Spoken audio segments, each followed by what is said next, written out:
தமிழகத்தின் அறிவிக்கப்படாத பாஜக செய்தி தொடர்பாளராக தம்பிதுரை செயல்பட்டு வருகிறார். அவருக்கு இருக்கும் பல்வேறு பொறியியல் கல்லூரிகளை காப்பாற்றிக் கொள்வதற்காக அவர் பாஜக செய்தி தொடர்பாளராக தாராளமாக செயல்படட்டும். ஆனால் தமிழக மாணவர்களின் மருத்துவ கனவுகளை சிதைத்து இருக்கும் நீட் தேர்வுக்கு வக்காலத்து வாங்கி பேசி லட்சக்கணக்கான தமிழக மாணவர்களின் உணர்வுகளை கொச்சைப்படுத்த வேண்டாம் என்று மக்களவை துணை சபாநாயகர் தம்பிதுரைக்கு அதிரடியாக பதிலடி கொடுத்துள்ளார் தமிழக பள்ளிக்கல்வித்துறை முன்னாள் அமைச்சர் திமுகவை சேர்ந்த தங்கம் தென்னரசு.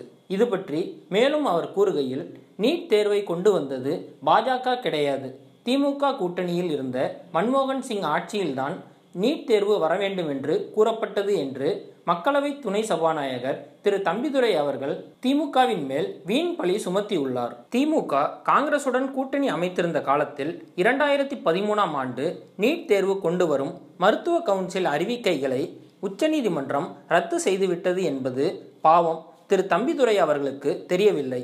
அப்படி உச்சநீதிமன்றத்தால் ரத்து செய்யப்பட்ட நீட் தேர்வைதான் இப்போது இருக்கும் பாஜக அரசு கொண்டு வந்துள்ளது என்பது கூட இவரது நினைவுக்கு வரவில்லை என்றால் செலக்டிவ் அம்னீசியா நோயில் தம்பிதுரை சிக்கி தவிக்கிறாரோ என்கிற சந்தேகம் எழுகிறது.